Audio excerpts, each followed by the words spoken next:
सभी को नमस्कार। स्वागत है आपका आपके अपने चैनल कॉन्क्रीट नॉलेज में। इस चैनल में टॉपिक वाइज प्रश्न बनाए जा रहे हैं, साथ ही कम समय में अधिक प्रश्न तैयार किए जा रहे हैं और प्रश्न भी ऐसे प्रस्तुत किए जा रहे हैं जिससे आपकी विषय पर अच्छी समझ विकसित हो सके। बहुविकल्पीय प्रश्नों की श्रृंखला में आज हम आपके लिए लाए हैं स्वास्थ्य कार्यकर्ता परीक्षा 2023 के परीक्षा पाठ्यक्रम संख्या 21 के विषय दवाओं का वर्गीकरण से संबंधित 50 बहुविकल्पीय प्रश्न। प्रश्न के ठीक बाद उसके उत्तर भी दिए जाएंगे और सबसे अंत में प्रश्नोत्तरी शैली में उत्तरमाला भी प्रस्तुत की जाएगी। पूर्व परीक्षा पैटर्न को ध्यान में रखते हुए ही प्रश्न बनाए गए हैं। ध्यान दीजिएगा, इस विषय से 3 से 4 प्रश्न पूछे जाने की संभावना रहेगी। मुझे पूरा विश्वास है इस प्रस्तुति से 2 से 3 प्रश्न आने चाहिए। इस प्रस्तुति में किसी प्रकार की त्रुटि दिखती है तो कमेंट में अवश्य ही अवगत कराएं। तो आइए महत्वपूर्ण प्रश्नों को हल करना प्रारंभ करते हैं। प्रश्न 1। दवाओं को वर्गीकृत करने का मुख्य आधार क्या है? ए. रंग, बी. स्वाद, सी. क्रिया, डी. आकार। कृपया अपने उत्तर पर ध्यान से सोचें। आपके पास पर्याप्त समय है। मुझे यकीन है कि आपने सही विकल्प चुना है। हाँ, सही उत्तर है सी. क्रिया। प्रश्न 2। पेनिसिलिन किस वर्ग की दवा है? A. Antihistamine, B. Antibiotic, C. Analgesic, D. Sedative. आप थोड़ी देर अपने उत्तर पर विचार कीजिए। समय उपलब्ध है। बहुत खूब, आपका चयन सही है। हाँ, सही उत्तर है बी. एंटीबायोटिक। प्रश्न 3। पैरासिटामोल किस वर्ग की दवा है? ए. एनाल्जेसिक एवं antipyretic, B. Antiseptic, C. Antiviral, D. Antihistamine. उत्तर देने से पहले अच्छी तरह सोच लें। आपके पास पर्याप्त समय है। जी हां, आपने सही उत्तर चुना है। सही विकल्प है ए. एनाल्जेसिक एवं एंटीपायरेटिक। प्रश्न 4। एट्रोपिन किस प्रकार की दवा है? A. Cardiac drug, B. Anticholinergic, C. Antibiotic, D. Antihistamine. सही उत्तर के लिए विचार करिए। आपको सोचने का अवसर मिल रहा है। बहुत खूब, आपने उचित विकल्प चुना है। सही उत्तर है बी. एंटीकोलिनर्जिक। प्रश्न 5। मॉर्फिन किस वर्ग में आती है? A. Sedative, B. Analgesic, C. Antibiotic, D. Antimalarial. आप आराम से सोचिए, आपके पास समय है। मुझे भरोसा है कि आपका उत्तर सही होगा। हाँ, सही उत्तर है बी. एनाल्जेसिक। प्रश्न 6। क्लोरफेनिरामिन किस वर्ग की दवा है? A. Antihistamine, B. Analgesic, C. Antibiotic, D. Antispasmodic. थोड़ी देर उत्तर पर मनन कीजिए, आपके पास समय उपलब्ध है। जी हां, आपने सही विकल्प चुना है। हाँ, सही विकल्प है ए. एंटीहिस्टामिन। प्रश्न 7। एस्पिरिन की क्रिया क्या है? ए. बुखार कम करना, बी. दर्द कम करना, सी. सूजन कम करना, डी. उपरोक्त सभी। अपने उत्तर पर गंभीरता से विचार करिए, कोई जल्दी नहीं है। मुझे विश्वास है कि आपने सही चुनाव कर लिया है। उत्तर है डी. उपरोक्त सभी। प्रश्न 8। ओआरएस। ओआरएस किस वर्ग की दवा है? ए. पोषक द्रव्य, बी. एंटीबायोटिक, सी. पुनर्जलीकरण द्रव्य, डी. एनाल्जेसिक। उत्तर देने से पहले थोड़ा सोच लें, समय की कमी नहीं है। मुझे पूरा यकीन है कि आपने सही विकल्प चुना है। उत्तर है सी. पुनर्जलीकरण द्रव्य। प्रश्न 9। एंटीसेप्टिक दवाएं किसके लिए प्रयोग होती हैं? ए. रक्तचाप बढ़ाने के लिए, बी. संक्रमण रोकने के लिए, सी. बुखार घटाने के लिए, डी. दर्द घटाने के लिए। आप थोड़ी देर अपने उत्तर पर विचार कीजिए। समय उपलब्ध है। बहुत खूब, आपका चयन सही है। हाँ, सही उत्तर है बी. संक्रमण रोकने के लिए। प्रश्न 10। इंजेक्शन द्वारा दी जाने वाली दवाओं को कहा जाता है? ए. पेरेंटल दवाएं, बी. ऑरल दवाएं, सी. टॉपिकल दवाएं, डी. सबलिंगुअल दवाएं। कृपया अपने उत्तर पर ध्यान से सोचें, आपके पास पर्याप्त समय है। मुझे यकीन है कि आपने सही विकल्प चुना है। हाँ, सही उत्तर है ए. पेरेंटल दवाई। प्रश्न 11। वैक्सीन को किस वर्ग में रखा जाता है? A. Antibiotic, B. Immunobiological, C. Antiviral, D. Antifungal. आप थोड़ी देर अपने उत्तर पर विचार कीजिए। समय उपलब्ध है। बहुत खूब, आपका चयन सही है। हाँ, सही उत्तर है बी. इम्यूनोबायोलॉजिकल। प्रश्न 12। मुख द्वारा दी गई दवा को क्या कहते हैं? A. Oral, B. Subcutaneous, C. Rectal, D. Intravenous. आप आराम से सोचिए, आपके पास समय है। मुझे भरोसा है कि आपका उत्तर सही होगा। हाँ, सही उत्तर है ए. ऑरल। प्रश्न 13, सबक्यूटेनियस इंजेक्शन कहां दिया जाता है? ए, त्वचा के नीचे, बी, मांसपेशी में, सी, नस में, डी, पेट में। उत्तर देने से पहले अच्छी तरह सोच लें, आपके पास पर्याप्त समय है। जी हां, आपने सही उत्तर चुना है। सही विकल्प है ए, त्वचा के नीचे। प्रश्न 14, इंजेक्शन इंसुलिन किस मार्ग से दिया जाता है? ए, ओरल, बी, सबक्यूटेनियस, सी, इंट्रावेनस, डी, रेक्टल। सही उत्तर के लिए विचार करिए, आपको सोचने का अवसर मिल रहा है। बहुत खूब, आपने उचित विकल्प चुना है। सही उत्तर है बी, सबक्यूटेनियस। प्रश्न 15, इंट्राडर्मल इंजेक्शन कहां दिया जाता है?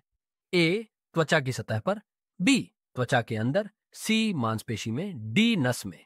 आप आराम से सोचिए, आपके पास समय है। मुझे भरोसा है कि आपका उत्तर सही होगा। हाँ, सही उत्तर है बी, त्वचा के अंदर। प्रश्न 16, दवाओं का रखरखाव किस पर निर्भर करता है? ए, तापमान और आर्द्रता, बी, रंग, सी, पैकेट के आकार, डी, निर्माता के नाम पर। थोड़ी देर उत्तर पर मनन कीजिए, आपके पास समय उपलब्ध है। जी हां, आपने सही विकल्प चुना है। हाँ, सही विकल्प है ए, तापमान और आर्द्रता। प्रश्न 17, वैक्सीन को किस तापमान पर रखा जाता है? ए, 2 डिग्री सेल्सियस से 8 degree Celsius, B, 0 degree Celsius से 2 degree Celsius, C, 10 degree Celsius से 15 degree Celsius, D, 20 degree Celsius से 25 डिग्री सेल्सियस। अपने उत्तर पर गंभीरता से विचार करिए, कोई जल्दी नहीं है। मुझे विश्वास है कि आपने सही चुनाव कर लिया है। उत्तर है ए, 2 डिग्री सेल्सियस से 8 डिग्री सेल्सियस। प्रश्न 18, ठंडी जगह पर रखने का अर्थ है?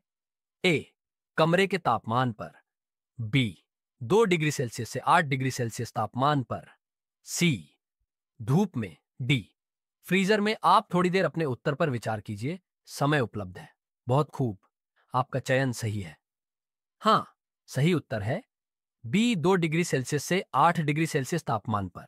प्रश्न 19, दवा देने से पहले नर्स को सबसे पहले क्या करना चाहिए? ए, दवा की कीमत देखना, बी, रोगी की पहचान की पुष्टि करना, सी, दवा का रंग देखना, डी, बोतल हिलाना। आप थोड़ी देर अपने उत्तर पर विचार कीजिए, समय उपलब्ध है। शानदार, आपका चयन सही है। हाँ, सही उत्तर है बी, रोगी की पहचान की पुष्टि करना। प्रश्न 20, दवा देने से पहले क्या जांचना आवश्यक है? ए, दवा की मात्रा, नाम और एक्सपायरी तिथि, बी, रोगी की ऊंचाई, सी, रोगी का व्यवसाय, डी, अस्पताल का नाम। कृपया अपने उत्तर पर ध्यान से सोचें, आपके पास पर्याप्त समय है। मुझे यकीन है कि आपने सही विकल्प चुना है। हाँ, सही उत्तर है ए, दवा की मात्रा, नाम और एक्सपायरी तिथि। प्रश्न 21, दवा देने से पहले नर्स को रोगी से क्या पूछना चाहिए? ए, उसे भूख लगी है या नहीं, बी, उसे किसी दवा से एलर्जी तो नहीं, सी, उसका पसंदीदा भोजन, डी, उसका नाम कितनी बार बुलाना है। आप थोड़ी देर अपने उत्तर पर विचार कीजिए, समय उपलब्ध है। बहुत खूब, आपका चयन सही है। हाँ, सही उत्तर है बी, उसे किसी दवा से एलर्जी तो नहीं। प्रश्न 22, नस में इंजेक्शन देने का मार्ग कहलाता है? ए, सबक्यूटेनियस, बी, इंट्रावेनस, सी, इंट्रामस्क्यूलर, डी, इनहेलेशन। उत्तर देने से पहले अच्छी तरह सोच लें, आपके पास पर्याप्त समय है। जी हां, आपने सही उत्तर चुना है। सही विकल्प है बी, इंट्रावेनस। प्रश्न 23, मांसपेशी में इंजेक्शन देने को क्या कहा जाता है? ए, इंट्राडर्मल, बी, सबक्यूटेनियस, सी, इंट्रामस्क्यूलर, डी, इंट्रावेंस। सही उत्तर के लिए विचार करिए, आपको सोचने का अवसर मिल रहा है। बहुत खूब, आपने उचित विकल्प चुना है। सही उत्तर है सी, इंट्रामस्क्यूलर। प्रश्न 24, T.P परीक्षण, मंटॉक्स टेस्ट में दवा किस मार्ग से दी जाती है? ए, इंट्राडर्मल, बी, इंट्रावेनस, सी, ओरल, डी, सबक्यूटेनियस। आप आराम से सोचिए, आपके पास समय है। मुझे भरोसा है कि आपका उत्तर सही होगा। हाँ, सही उत्तर है ए, इंट्राडर्मल। प्रश्न 25, नाक या फेफड़ों के माध्यम से दवा देने का मार्ग कहलाता है? ए, ओरल, बी, रेक्टल, सी, इनहेलेशन, डी, टॉपिकल। अपने उत्तर पर गंभीरता से विचार करिए, कोई जल्दी नहीं है। मुझे विश्वास है कि आपने सही चुनाव कर लिया है। उत्तर है सी, इनहेलेशन। प्रश्न 26, क्रीम, मलहम या लोशन किस मार्ग से दी जाने वाली दवाएं हैं? ए, इंट्रावेनस, बी, टॉपिकल, सी सबक्यूटेनियस, डी ओरल। उत्तर देने से पहले थोड़ा सोच लें, समय की कमी नहीं है। मुझे पूरा यकीन है कि आपने सही विकल्प चुना है। उत्तर है बी टॉपिकल। प्रश्न 27, गुदा मार्ग से दवा देने को क्या कहते हैं? ए ओरल, बी रेक्टल, सी इंट्रावेनस, डी इंट्रामस्क्यूलर। आप थोड़ी देर अपने उत्तर पर विचार कीजिए, समय उपलब्ध है। बहुत खूब, आपका चयन सही है। हाँ, सही उत्तर है बी रेक्टल। प्रश्न 28, सुंघाने द्वारा दी जाने वाली दवा का उदाहरण है? A paracetamol tablet, B ammonia inhalation, C glucose injection, D aspirin. कृपया अपने उत्तर पर ध्यान से सोचें, आपके पास पर्याप्त समय है। मुझे यकीन है कि आपने सही विकल्प चुना है। हाँ, सही उत्तर है बी अमोनिया इनहेलेशन। प्रश्न 29, जीभ के नीचे दवा देने के मार्ग को क्या कहते हैं? ए बुकल मार्ग, बी सबलिंगुअल मार्ग, सी ओरल मार्ग, डी रेक्टल मार्ग। आप थोड़ी देर अपने उत्तर पर विचार कीजिए, समय उपलब्ध है। बहुत खूब, आपका चयन सही है। हाँ, सही उत्तर है बी सबलिंगुअल मार्ग। प्रश्न 30, सबलिंगुअल मार्ग से दी गई दवा ए सीधे रक्त प्रवाह में अवशोषित होती है, बी पेट में जाकर अवशोषित होती है, सी आंतों में जाती है, डी मूत्र के साथ निकल जाती है। आप थोड़ी देर अपने उत्तर पर विचार कीजिए, समय उपलब्ध है। शानदार, आपका चयन सही है। हाँ, सही उत्तर है ए सीधे रक्त प्रवाह में अवशोषित होती है। प्रश्न 31, जीभ के नीचे रखी जाने वाली दवा का प्रमुख उदाहरण है? A paracetamol, B nitroglycerine, C amoxicillin, D oral glucose. कृपया अपने उत्तर पर ध्यान से सोचें, आपके पास पर्याप्त समय है। मुझे यकीन है कि आपने सही विकल्प चुना है। हाँ, सही उत्तर है बी नाइट्रोग्लिसरीन। प्रश्न 32, नाइट्रोग्लिसरीन टैबलेट का उपयोग किस रोग में किया जाता है? ए मधुमेह, बी हृदयाघात, सी अस्थमा, डी बुखार। आप थोड़ी देर अपने उत्तर पर विचार कीजिए, समय उपलब्ध है। बहुत खूब, आपका चयन सही है। हाँ, सही उत्तर है बी हृदयाघात एंजाइना। प्रश्न 33, सबलिंगुअल मार्ग से दवा देने का लाभ है? ए पेट की अम्लता से दवा सुरक्षित रहती है, बी दवा का प्रभाव धीमा होता है, सी दवा का स्वाद बदल जाता है, डी दवा पाचन में मदद करती है। उत्तर देने से पहले अच्छी तरह सोच लें, आपके पास पर्याप्त समय है। जी हाँ, आपने सही उत्तर चुना है। सही विकल्प है ए पेट की अम्लता से दवा सुरक्षित रहती है। प्रश्न 34, आंख की दवा आई ड्रॉप्स डालने का सही स्थान है? ए ऊपरी पलकों पर, बी निचली पलकों की थैली, सी पुतली के ऊपर, डी आंख के कोने में। सही उत्तर के लिए विचार करिए, आपको सोचने का अवसर मिल रहा है। बहुत खूब, आपने उचित विकल्प चुना है। सही उत्तर है बी निचली पलकों की थैली में। प्रश्न 35, इंजेक्शन देने से पहले त्वचा को साफ करने के लिए कौन सा द्रव्य प्रयोग किया जाता है? A tincture iodine, B ethyl alcohol, C phenyl, D hydrogen peroxide. आप आराम से सोचिए, आपके पास समय है। मुझे भरोसा है कि आपका उत्तर सही होगा। हाँ, सही उत्तर है बी एथिल एल्कोहल। प्रश्न 36, इंट्रामस्कुलर इंजेक्शन के लिए सबसे उपयुक्त स्थान कौन सा है? ए डेल्टॉइड मांसपेशी, बी फोर आर्म, सी पेट, डी गर्दन। अपने उत्तर पर गंभीरता से विचार करिए, कोई जल्दी नहीं है। मुझे विश्वास है कि आपने सही चुनाव कर लिया है। उत्तर है ए डेल्टॉइड मांसपेशी। प्रश्न 37, बच्चों में दवा की मात्रा निर्धारित करते समय किन बातों का ध्यान रखा जाता है? ए उम्र और वजन, बी माता पिता की उम्र, सी भोजन की मात्रा, डी दवा का रंग। उत्तर देने से पहले थोड़ा सोच लें, समय की कमी नहीं है। मुझे पूरा यकीन है कि आपने सही विकल्प चुना है। उत्तर है ए उम्र और वजन। प्रश्न 38, निम्न में से कौन सी दवा एंटी मलेरियल है? ए क्विनीन, बी पेनिसिलिन, सी एमोक्सिसिलिन, डी नाइट्रोग्लिसरीन। आप थोड़ी देर अपने उत्तर पर विचार कीजिए, समय उपलब्ध है। बहुत खूब, आपका चयन सही है। हाँ, सही उत्तर है ए क्विनीन। प्रश्न 39, एंटीबायोटिक दवाइयां किसके लिए दी जाती है? ए वायरस संक्रमण, बी बैक्टीरियल संक्रमण, सी फंगल संक्रमण, डी परजीवी संक्रमण। उत्तर देने से पहले थोड़ा सोच लें, समय की कमी नहीं है। मुझे पूरा यकीन है कि आपने सही विकल्प चुना है। उत्तर है बी बैक्टीरियल संक्रमण। प्रश्न 40, एनाल्जेसिक दवाएं किस काम की होती है? ए बुखार घटाने के लिए, बी दर्द कम करने के लिए, सी खांसी रोकने के लिए, डी उल्टी रोकने के लिए? अपने उत्तर पर गंभीरता से विचार करिए, कोई जल्दी नहीं है। मुझे विश्वास है कि आपने सही चुनाव कर लिया है। उत्तर है बी, दर्द कम करने के लिए।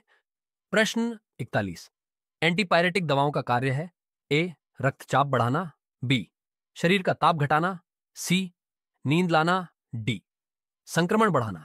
कृपया अपने उत्तर पर ध्यान से सोचें, आपके पास पर्याप्त समय है। मुझे यकीन है कि आपने सही विकल्प चुना है। हाँ, सही उत्तर है बी, शरीर का ताप घटाना।